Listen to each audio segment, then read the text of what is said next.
सद्बुद्धि, सन्मार्ग और कार्य का संकल्प देना, अडिग रहे विश्वास तुम पर, ऐसा अंतः कर देना, मेरे हृदय में आने में तुम्हें कोई संकोच न हो। हे गुरुदेव, मुझे नज़रों से दूर कभी न होने देना। हे गुरुदेव, मुझे नज़रों से दूर कभी न होने देना। नमस्कार, गायत्री चिंतन धारा के इस सतत प्रवाह में आप सभी का स्वागत है। मित्रों, आपके काफ़ी प्रशंसा के भी शब्द आते हैं हमारे पास, और कई लोग समझ ही नहीं पाते, वो जय श्री राम क्या टिप्पणी करें तो जय गुरुदेव, जय माता जी लिख देते हैं, लेकिन उनकी भावनाएं जब उनसे अलग से बात करो तो वो बताते हैं कि भैया हमको बहुत अच्छा लगता है, लेकिन क्या करें, हम बता नहीं पाते कितना अच्छा लगता है। तो ठीक है, आपकी प्रत्यक्ष प्रतिक्रिया और अप्रत्यक्ष प्रतिक्रिया दोनों से ही हमको प्रेरणा मिलती है। और आज ये एक व्यावहारिक विषय अपने सामने में है, सबसे बड़ी सावधानी क्या होती है। सबसे बड़ी सावधानी क्या होती है?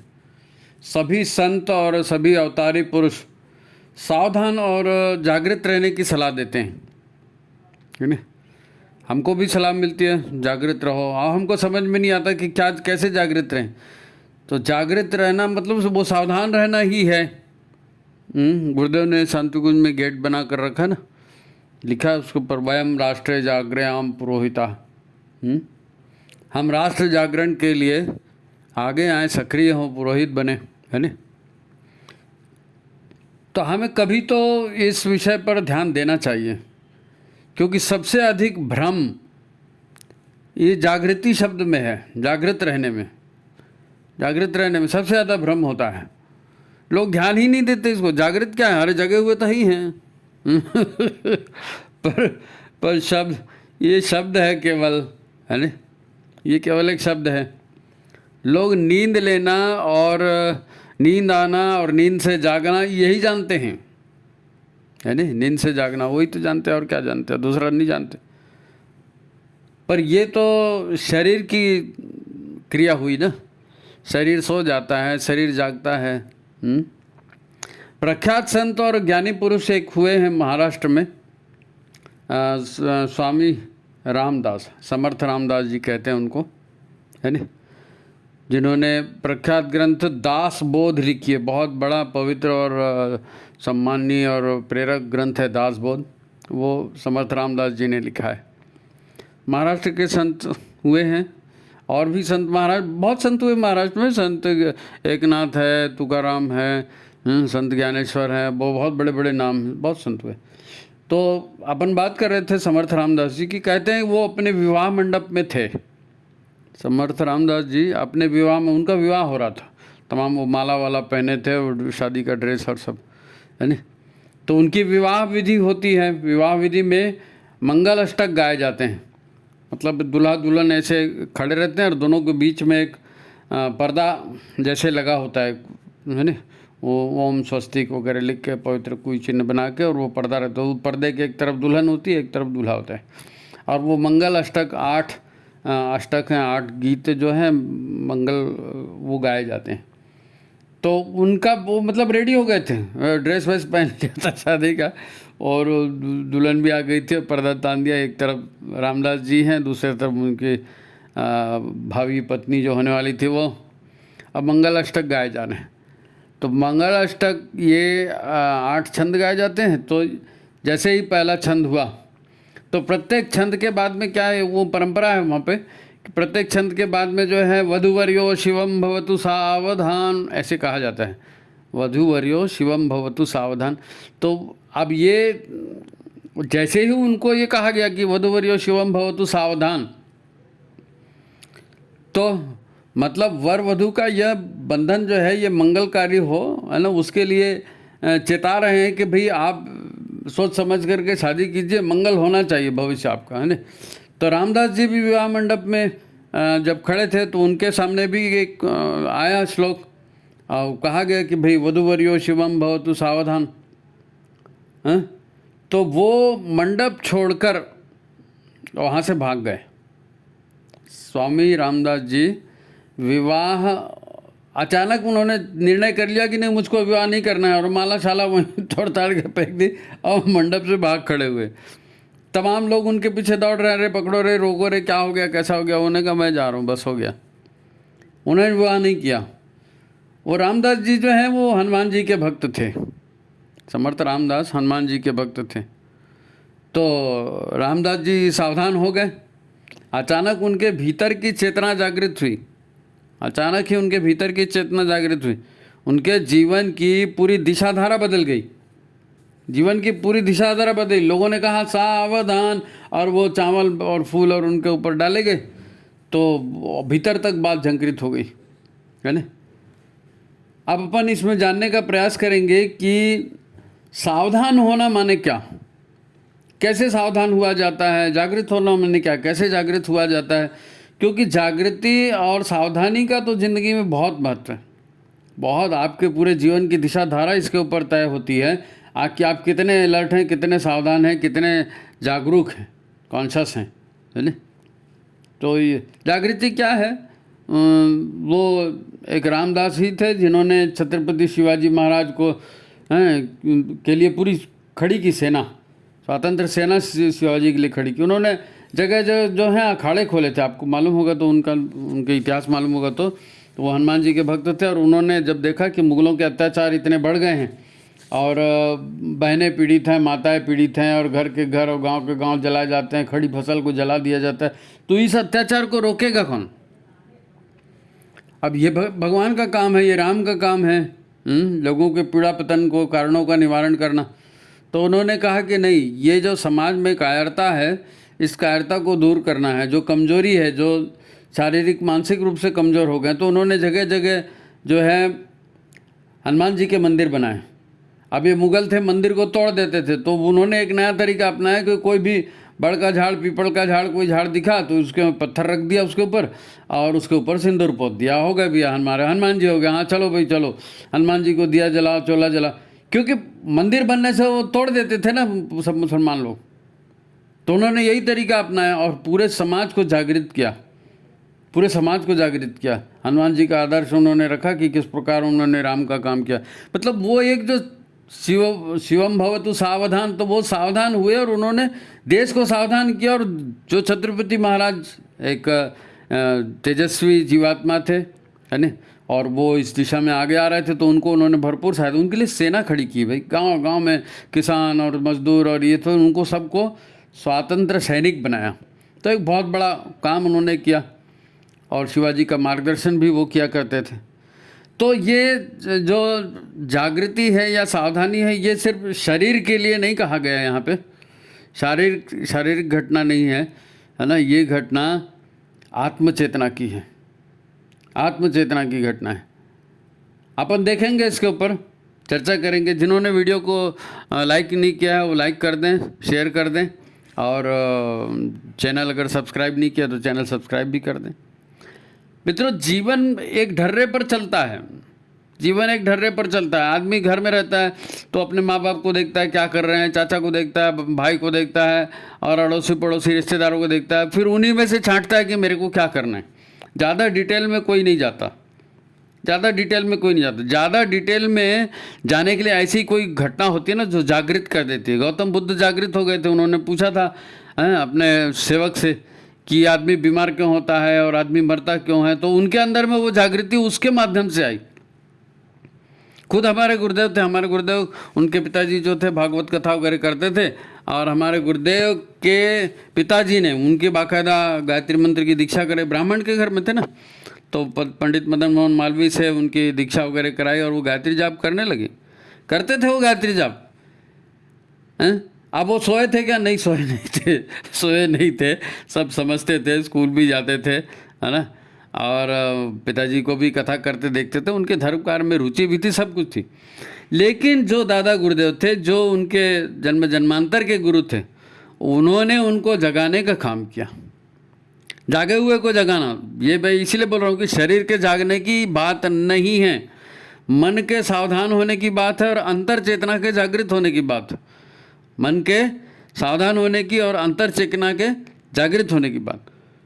तो दादा गुरुदेव आपने पढ़ा होगा, हिमालय से स्वयं आए और उनके साधना कक्ष में आए और उनको जगाया। कैसे जगाया? कैसे जगाया? उनको बताया कि भाई देखो तुम ये हो, मैं ये हूँ। उनको उनका पिछला जन्म दिखाया, अपना स्वरूप दिखाया, और फिर उनकी अंतर चेतना जागृत हुई। गुरुदेव की दीक्षा तो उन्होंने पहले भी ले ली थी, गायत्री मंत्र तो पहले भी किया था, लेकिन अंतर चेतना उनकी जागृत हुई। और अंतर चेतना जागृत हुई तो उन्होंने घर में रहते हुए, परिवार में रहते हुए अपने आप को अपने गुरु से जोड़ा, उस महासत्ता से जोड़ा कि नहीं, इनके साथ तो जन्म जन्म का रिश्ता है, ये पारिवारिक रिश्तेदारी है, ये 2 दूनी 4 जो भी खाना पीना नौकरी ये शौकरी ये सब होता है, ये तो ठीक है कर रहे वो गृहस्थी चला है, लेकिन मेरे को इसमें नहीं फंसना है। समर्थ रामदास को शिवम भवतु सावधान ने जगाया और गुरुदेव को दादा गुरुदेव ने स्वयं उनके घर में आके जगाया। कोई ना कोई जगाता है, कोई ना कोई जगाता है, तब जागृति आती है। तुलसीदास को उनकी पत्नी ने जगाया था ना, कि तुम ठीक है लाश के ऊपर आ गए और तुम सांप को रस्सी पकड़ के बना के ऊपर आ गए, लेकिन इतनी भक्ति इतना प्रेम यदि तुम ईश्वर से करते तो अभी तक तुमको मोक्ष मिल जाता। तो ये चोट पड़ गई अंतर तक, भीतर तक चोट। अंतर चेतना के जागरण की बात है, शरीर के जागरण की बात नहीं है। अंतर चेतना जागृत हुई रामदास जी की, अंतर चेतना जागृत हुई गुरुदेव की, अंतर चेतना जागृत हुई तुलसीदास जी की, अंतर चेतना जागृत हुई अंगुलीमाल की। अंतर चेतना जागृत होती है तो व्यक्ति अपने दैवी स्वरूप को प्राप्त करता है, अपने ऋषि स्वरूप को प्राप्त करता है, अपने देवता स्वरूप को प्राप्त करता है। नहीं तो फिर मन काम कर रहा है तो मन इसे मन ही तो सब करते रहते हैं। हम लोग जितने हैं ना, ये सब मन के ही सहारे जीते हैं, हम सब मन के ही सहारे जीते हैं। हमारा मन जो कहता है वो करते हैं, हमको लगता है कि हम तो जाग गए। हर आदमी सब कुछ सोच समझ कर ही करता है, सोच समझ कर भैया साइंस लेना है, बायोलॉजी लेना है, ये करना है, इस स्कूल में डालना है, नहीं इस स्कूल में डालना है, ये क्रिकेट खेलनी है कि नहीं, बॉक्सिंग करनी है कि क्या कर। आदमी मन से सोचता है, जैसे लोग करते हैं देखते हैं वैसे विचार दिमाग में आता है और उन विचारों की प्रतिक्रिया वो होती है। ये बड़ी सतही प्रतिक्रिया है, सतही, क्योंकि जीवन मन को मिला है ना। मन में पिछले जन्म की जो भावनाएं और कर्म और संस्कार थे, उन्हीं भावना उन्हीं कर्म उन्हीं संस्कार के आधार पर तो शरीर मिला ना। लेकिन शरीर मन को नहीं मिला है, शरीर चेतना को मिला है, शरीर चेतना को मिला। और चेतना से पूछकर कोई काम करता है क्या? एक भी आदमी चेतना से पूछकर काम करता है? किसी एक आदमी की चेतना काम करती है? नहीं, किसी की चेतना काम नहीं करती। सब मन से ही काम करते हैं। मेरा मन नहीं कर रहा है, मेरा मूड नहीं कर रहा है, मेरी इच्छा नहीं हो रही है स्वेच्छा से, उसी को स्वतंत्र कह देते हैं लोग। हम स्वतंत्र हैं जी, हमारा जो मन लगेगा हम करेंगे। एक तरफ कहते हैं हम स्वतंत्र हैं, दूसरी तरफ क्या कहते हैं, हमारा मन लगेगा तो करेंगे। अरे भाई तुम हो कौन? तुम मन हो कि तुम बुद्धि हो कि तुम अहंकार हो कि तुम चेतना हो कि तुम क्या हो? ये बात इसीलिए गुरुदेव ने जो है ना समझाने के लिए ये बहुत सुंदर जी वो शांति कुंज में जो भटका हुआ देवता का मंदिर बनाया है और जो पहली किताब उन्होंने लिखी मैं क्या हूँ, ये सार है, सार सार। इसको जितना यानी गहराई में जाएंगे, जितना गहराई से इसको समझेंगे ना, तब समझ में आएगा। तो सावधानी होना, रखना और जागृत होना, आज इस विषय पर अपन चर्चा कर रहे हैं। अब इसको ऐसा मत समझिए कि ये जागृति के लिए विवाह करना, शादी करना चाहिए कि नहीं करना चाहिए। तो जागृति का शादी विवाह से कोई संबंध नहीं है, शादी विवाह से कोई संबंध नहीं है। मेन बात क्या होती है, अब देखो रैदास थे, है ना, तो कबीरदास जी थे, तो कबीरदास जी जुलाहे थे, तो रैदास भी ऐसे ही जूते चप्पल का उनका काम करते थे। कोई किसान हुआ है, कोई कुछ और अलग अलग टाइप का काम करने वाले लोग गृहस्थ थे, सारे गृहस्थ थे, लेकिन जागृत हो गए। लेकिन जागृत, अब सवाल ये है कि जागृति के लिए सावधान होना कहा जाता है ना, तो सावधानी सबसे महत्वपूर्ण क्यों है? अपना विषय भी तो यही ना, सावधानी सबसे महत्वपूर्ण क्यों है? तो ये सावधान रहना, अगर हम सावधान नहीं रहेंगे, अगर हम सावधान नहीं रहेंगे तो क्या होगा? शरीर को मन चलाता है, शरीर को इंद्रियां चलाती हैं।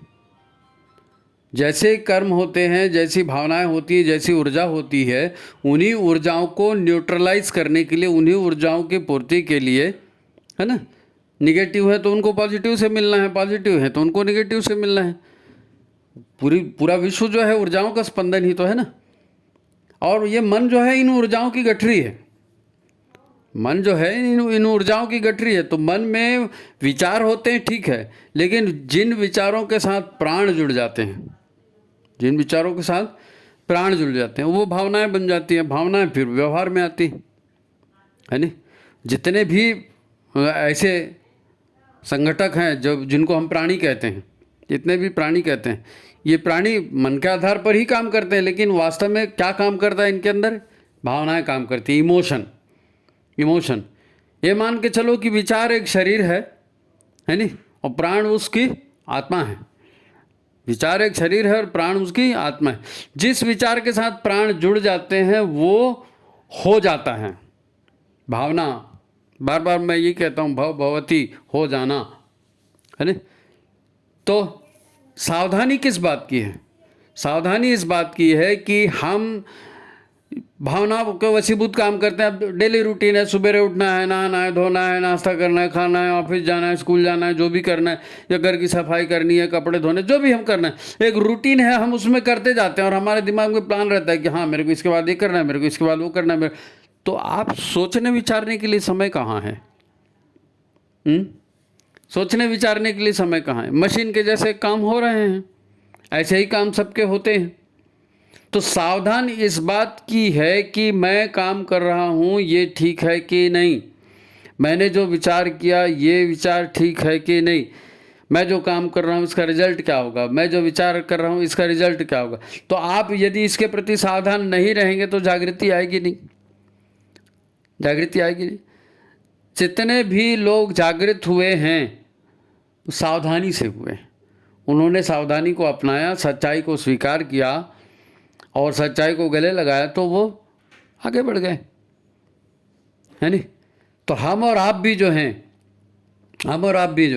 सावधान रहेंगे तो क्या होगा? मान लीजिए हमको ये बताया जाता है कि भाई आपको रात को भोजन नहीं करना है, या हैवी डाइट नहीं लेनी है, या आपकी इतनी उम्र हो गई तो आप रात का भोजन बंद कर दीजिए, या आप खाते समय पानी मत पीजिए। जितनी भी चीज़ें आपको स्वास्थ्य रक्षण के लिए बताई गई हैं, हमेशा सच बोलिए, किसी का कुछ हरण मत कीजिए, किसी की निंदा मत कीजिए, किसी को कोसिए मत, और ये जितनी चीज़ें बताई जाती हैं यम नियम की, अब अगर हम सावधान रह करके उनका पालन करते हैं, मैं कह रहा हूँ ना सावधान हो करके, क्योंकि मालूम तो सबको है लेकिन करता कोई नहीं है। तो मैं अपने ऊपर सावधानी रखूँ, मैं ऊपर निगरानी रखूँ, किसके ऊपर? मन के ऊपर। किसके ऊपर? बुद्धि के ऊपर, कि मेरी बुद्धि क्या सोच रही है, मेरे को ऐसा सोचना चाहिए कि नहीं सोचना चाहिए। अगर मैं ऐसा सोचूंगा तो क्या हो जाएगा? मेरे मन में ये विचार आ रहा है तो ये विचार ठीक है कि नहीं? ऐसे विचार आएंगे और ऐसे भावनाएं हो जाएंगी और ऐसा मैं कर दूंगा तो क्या हो जाएगा? इसका निर्णय कौन करेगा?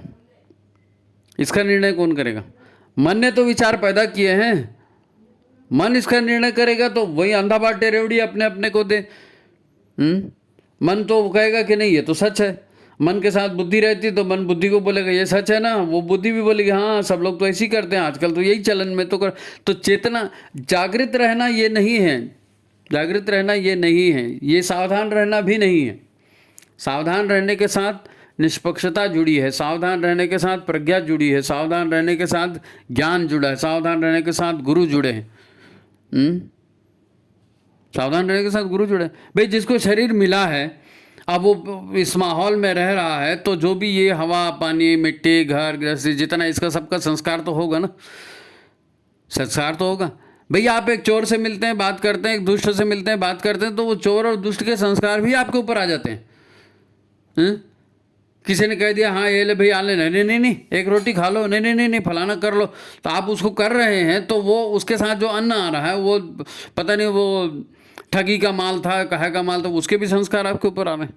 तो ये सारे संस्कार आते हैं, इनसे मन का जो भंडार है, मन में जो संवेदनाएं हैं, मन में जो ऊर्जाएं भरी पड़ी है, उन ऊर्जाओं का बैलेंस हिल जाता है, वो ऊर्जाएं हिल जाती हैं और फिर वही ऊर्जाएं सक्रिय होने का प्रयत्न करती है जिनकी ज़्यादा बहुलता हो जाती। इसलिए फिर क्या कहते हैं, अपने आप को गुरु के चरणों में विसर्जित कर दो, अपने आप को इष्ट के चरणों में विसर्जित कर दो, अपने आप को भगवान के चरणों में विसर्जित कर दो। हे प्रभु तेरा तुझको अर्पण क्या लागे मेरा, ओम जय जगदीश हरे। ये क्या है? क्योंकि मेरे अंदर तो बहुत से विषय विकार आते हैं, वो बहुत अच्छी प्रार्थना है, वो विषय विकार मिटाओ, पाप हरो देवा फलाना, ऐसी प्रार्थना आप करेंगे और ईश्वर के अनुसार या गुरु के अनुसार आचरण करने का प्रयास करेंगे तो मन शुद्ध होगा, मन शुद्ध होगा। तो ये सावधानी हमको रखनी पड़ेगी, सावधानी रखेंगे मन शुद्ध होगा। मन शुद्ध होगा तो आप तामसिक विचार, तामसिक कृत्य नहीं करेंगे, नकारात्मक विचार, नकारात्मक कृत्य नहीं करेंगे। तो रिजल्ट कैसे आएंगे? रिजल्ट कैसे आएंगे भाई? एक आदमी है, वो घर में रहता है और घर में सिगरेट पीता है, और जब देखो तब चैन स्मोकर। अब वो 3 कमरे का घर है और जब देखो तब चैन सिगरेट पी रहा है। तो बाहर का जब बंदा आएगा ना कोई घर में, तो बोलेगा अरे उसके घर जाना, तो उसके घर में पूरा सिगरेट ही सिगरेट महकता रहता है।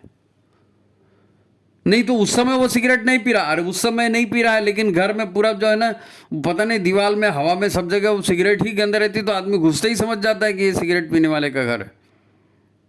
नहीं है, जो हमने छोड़ा था वही हमको मिल रहा है। हमने धुआं छोड़ा था सिगरेट का, हमको धुआं मिल रहा है, हैं? भाई एक बंदा है, वो घर में रहता है तो उसने कपड़े बदले तो कहीं पे पटक दिए, बाहर से कहीं जूते पहन के आया तो जूते कहीं पटक दिए, फिर कहीं पानी पिया तो गिलास कहीं रख दिया, फिर नाक छींकने की बात आई तो कहीं भी नाक छींक दिया, थूकने की बात आई तो कहीं भी थूक दिया, फिर कुछ खाया तो उसका वेपर आया, उसका कागज आया, उसको कहीं पटक दिया। तो गंदगी किसको मिलेगी? घर गंदा होगा ना, घर गंदा होगा, गंदगी किसको मिलेगी? जो घर में रहता है उसको मिलेगी। तो घर को गंदा किसने किया? तकदीर खराब थी, तकदीर खराब थी, इसका घर गंदा हो गया। अरे तकदीर खराब थी, गंदा हो गया? नहीं, गंदगी हमको मिली है क्योंकि गंदगी हमने छोड़ी है। अगर हम घर में हवन करते, अगर हम घर में अच्छी खुशबू जलाते, अगर हम घर में कपूर जलाते तो हमको उसकी खुशबू आती। जो हम सोचते हैं, जो हम करते हैं, वही तो हमको रिटर्न आता है। हमको इतने लोग जो बताते हैं, बात करते हैं, भैया हमारे बच्चे को ये तकलीफ हो गई, या पत्नी को ये तकलीफ हो गई, या पतिदेव ऐसा करते हैं, या पत्नी ऐसा करती है, वो करती है, वो करती है। अरे भाई तुमको क्यों मिला? तुम्हारे घर में सिगरेट की बू क्यों आई? तुम्हारे घर में गंदगी क्यों हुई? किसी दूसरे ने नहीं की है। जो भी अच्छी बुरी परिस्थितियां जिनमें हम रह रहे हैं, इन परिस्थितियों के निर्माता हम खुद हैं। इसलिए सावधान रहना है। सावधान रहने से आप बुरे विचारों को, नेगेटिव विचारों को टाल सकते हैं, बुरे चिंतन, नेगेटिव चिंतन को टाल सकते हैं, अपने विचारों की सफाई कर सकते हैं, अपनी आदतों को स्वयं सुधार सकते हैं। इसलिए तो गुरुदेव ने कहा अपनी एक एक आदत सुधारो। नहीं सुधारोगे तो वही गंदगी तुम्हारे जीवन में उतरेगी, तो वो तुम बुरे के बुरे बने रहोगे। कोई तुम्हारी तारीफ नहीं करेगा, कोई तुम्हारे पास आएगा नहीं, कोई तुम्हारा सम्मान नहीं करेगा, फिर आपको खराब लगेगा कि अरे उसका ये होता है, हमारा ये नहीं होता। भाई घर में है, गृहस्थी में है, तो जो पिछले हमारे कर्मों के परिणाम हैं उनके आधार पर हमको घर मिला, माता पिता मिले, पति पत्नी मिले, बच्चे मिले, तो हमको ये बौद्धिक रूप से मालूम होता है। बौद्धिक रूप से हमको मालूम है, सब जानते हैं कि कैसे कैसे कर्मफल मिलते हैं। लेकिन फिर भी आदमी जागृत है क्या? नहीं है। क्यों जागृत नहीं है? क्योंकि उसने सावधानी नहीं बरती, अभी भी कुछ सीखा नहीं है, अभी भी सीखा नहीं है। अभी भी सीखा नहीं। जब आदमी सीखेगा, जब आदमी सीखेगा तो अपने आप को सुधारने का प्रयत्न करेगा। आवत गारी एक है, उल्टत होय अनेक, कह कबीर न उलटिए सदा एक की एक। किसी ने आपके साथ बुरा व्यवहार किया, आपके साथ गाली गलौज किया, और आप उसके साथ उसी भाषा में जवाब दे रहे हो, मैं तो उसका मुंह तोड़ के रख दूंगा, मेरे सामने में वो बोल नहीं सकता, मैं ऐसा कर दूंगा, मैं ही तो दुश्मन है। उसने किया, फिर आपने किया, फिर आपने किया, फिर उसमें नहीं किया। भाई ये बैडमिंटन और वॉलीबॉल चलते रहता है ना, इधर का उधर, उधर का इधर, बस यही है जिंदगी, यही तो चल रही है, और क्या है। चलती चाकी देख के दिया कबीरा रोए, और 2 पाटन के बीच में बाकी बचाना कोई। सावधान इसी में रहना है, सावधान इसी में रहना है। अपने विचारों का निरीक्षण करना है, अपने विचारों का परिमार्जन करना है। विचार क्रांति अभियान पूरा गुरुदेव का इसीलिए तो रखा है।